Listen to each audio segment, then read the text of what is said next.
Capítulo 410. Burgo Santo George, Rua Sirde. Assim que Klein e Jürgen desceram da carruagem, viram um objeto enorme estacionado em frente à porta do inventor Lepard. Era de cor preta como ferro, com uma dúzia de rodas em 3 grupos, cujo topo se elevava como a chaminé de um navio, e fumaça saía dela. Era uma máquina a vapor que Klein tinha visto em revistas e nas ruas, muitas vezes descrita pelo público como um navio de guerra blindado com um corpo bastante exagerado.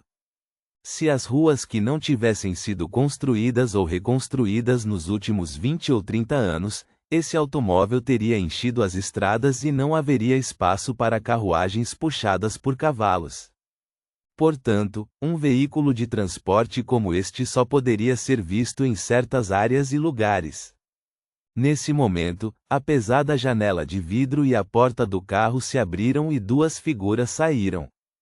Um deles era o magnata da energia a vapor, Framis Cade, que Klein havia conhecido antes. 1/4 de seu sangue era do Império Feyzak, e ele tinha olhos azuis claros e uma constituição alta, mas protuberante. Ele tinha um cachimbo na boca. A pessoa ao lado dele usava um casaco preto pesado com um lenço cinza enrolado no pescoço. Suas feições não eram dignas de nota. Ele parecia comum com seu cabelo preto e olhos castanhos, ainda assim, exalava uma sensação inexplicável de familiaridade. Oi, detetive Moriarty, você é muito pontual. Este é meu advogado e sócio, Pacheco Duane. Enquanto conversavam, 2 homens corpulentos saíram do veículo movido a vapor. Eram obviamente os guarda-costas de Framis. Quão pouco profissional! Eles não deveriam descer primeiro e depois abrir a porta para o chefe? Klein grunhiu, sorriu em saudação e apresentou seu advogado, Jürgen. Enquanto esperava que Lepard abrisse a porta, ele conversou casualmente com ele. Sr. Cade, esse tipo de veículo movido a vapor é popular? Framis Cade riu. Aqueles que acham que são decentes dizem que é muito bárbaro e grosseiro, e as pessoas comuns não podem pagar.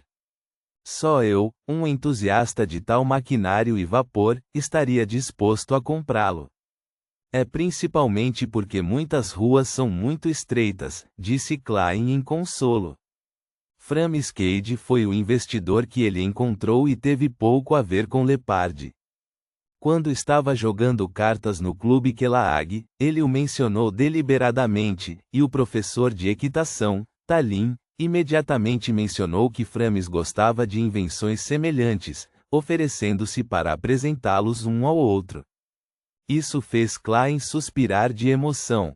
O clube realmente era um ótimo lugar para desenvolver conexões, e os membros que se juntavam a ele nunca estavam realmente interessados em comida, bebida e locais de atividades gratuitas. Haha, esse é realmente um dos motivos. À medida que a população aumenta e as cidades crescem, a carruagem será definitivamente eliminada. É muito lento. O que este mundo está buscando agora é a eficiência. Framis disse confiante. Ele então revelou um sorriso. Além disso, já obtive uma ordem dos militares. Eles querem que eu faça algumas melhorias, assim como foi mencionado no manuscrito de Roselli. Aumentar o revestimento à prova de balas, cobrir os trilhos para que ele possa dirigir em uma estrada simples. Além disso, adicionar um cano de canhão grosso e esta será uma arma totalmente nova. O manuscrito de Roselli. Klein suspirou silenciosamente e por um momento não soube o que dizer até que, finalmente, Lepard abriu a porta. Na discussão que se seguiu, os protagonistas foram Jürgen e Pacheco. Os 2 advogados discutiam entre si e decidiram os termos com seus empregadores, enquanto o completamente despreparado inventor Lepard ficava sentado ali, atordoado. Somente quando questionado daria sua opinião. Finalmente, as 3 partes concordaram que Framis investiria 1000 libras para ficar com 20% das ações, e as ações de Klein e Lepard cairiam em proporções iguais, 28% e 52%. Ao mesmo tempo, Framis concordou em comprar mais 18% das ações de Klein com um prêmio, e isso lhe custou 1.000 libras após os impostos. Da mesma forma, ele compraria uma participação de 9% na empresa a um preço pós-impostos de 500 libras. Como resultado deste negócio, Framis tornou-se o maior acionista da recém-criada Companhia de Biques de Bäcklund, com 47% das ações. Ele ficou responsável pela posterior industrialização e comercialização, enquanto a empresa seria financiada com as 1.000 libras que investiu como capital inicial. Lepard era o segundo maior acionista, com 43% das ações. Seu trabalho era ajudar na montagem da linha de montagem para produção em massa. O Sr. Klein, que tinha apenas os 10% restantes das ações, tornou-se um investidor puramente financeiro. E as 1.000 libras que ele ganhou com a venda de suas ações fizeram com que sua riqueza pessoal disparasse para 2.235 libras, quase o suficiente para ele comprar um ingrediente principal para a poção sem rosto. Como detetive particular, ele continuou aceitando comissões no último mês, de modo que suas despesas diárias não esgotaram suas economias.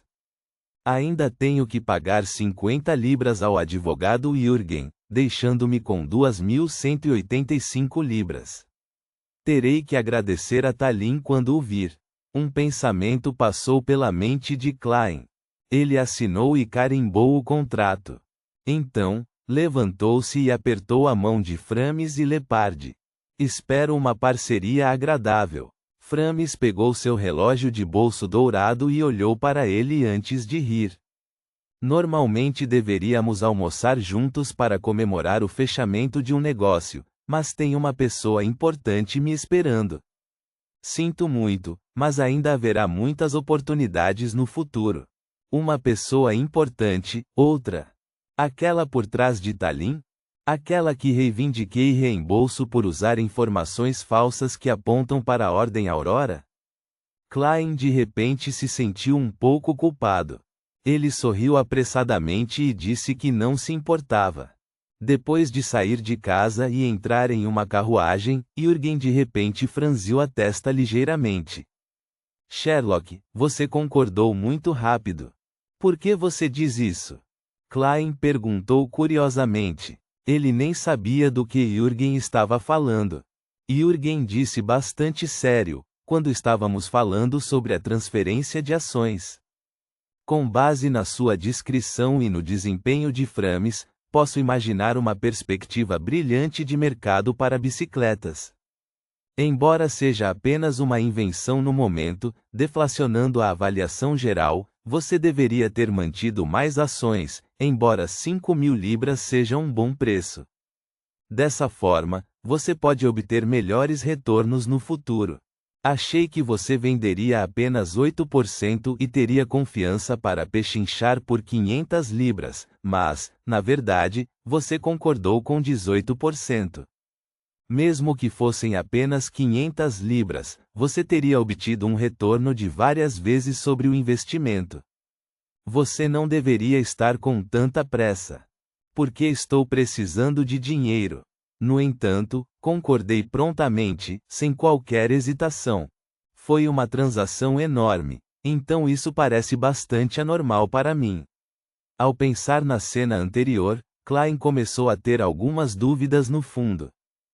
Fui inconscientemente influenciado por Framis ou aquele advogado Pacheco. Um deles é um Beyonder?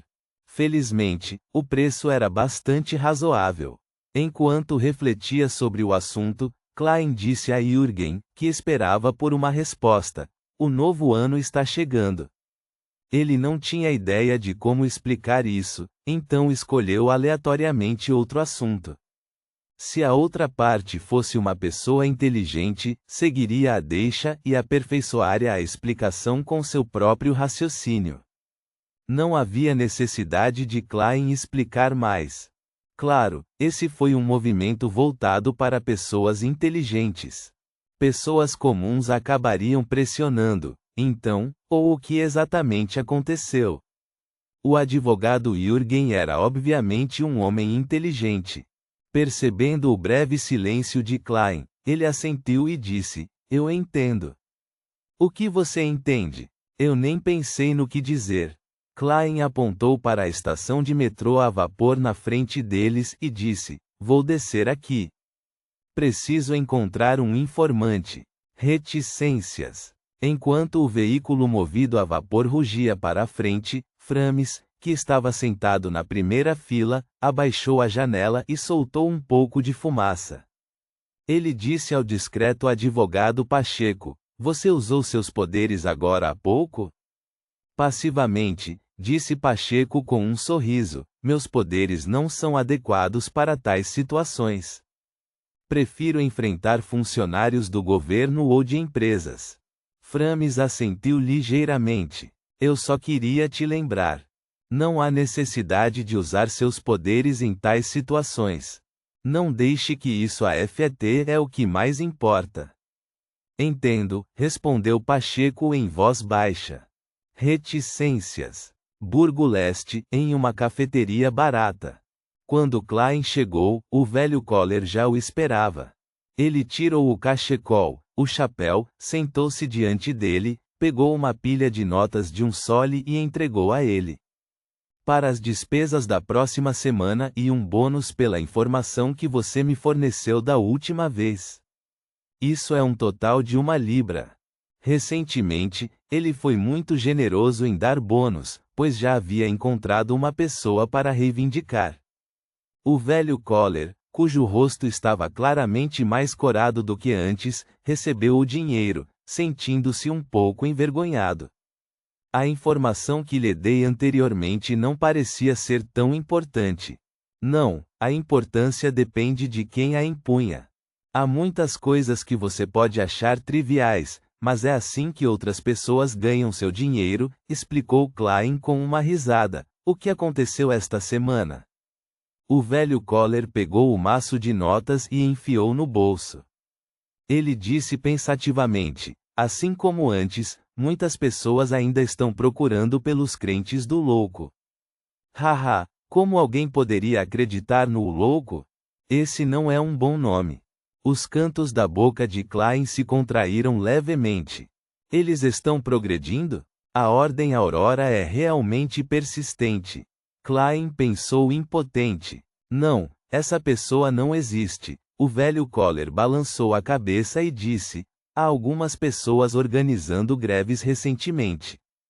Elas me procuraram algumas vezes, alegando que lutariam por horas de trabalho e salários razoáveis. É uma coisa muito normal nesta época, mas pode levar a consequências bastante sérias." Klein disse pensativamente: "Preste atenção aos organizadores deste assunto. Mas não fique muito ansioso. Segurança primeiro." "Tudo bem."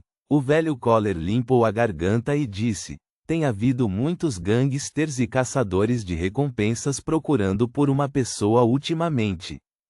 Não sei porquê, mas acredito que alguém ofereceu uma recompensa." "Quem eles estão procurando?" Sentindo o frio, Klein tomou um gole de seu café. O líquido quente desceu por seu esôfago e aqueceu sua barriga. O velho Koller pensou por um momento e disse: "Um homem chamado Azik Eggers." "Azik Eggers. Azik Eggers?" Klein ergueu os olhos de sua xícara de café e olhou diretamente para o velho Koller, que estava sentado à sua frente. "Esse não é o nome completo do Sr. Azik? Por que alguém de repente ofereceria uma recompensa por ele?" Zanguiu. Confiando em seus poderes de palhaço, Klein fingiu indiferença ao perguntar: "Foi dito que tipo de pessoa ele era?" O velho Koller relembrou e disse: "Ele parece ser da linhagem Balan e já foi professor universitário." Ponto.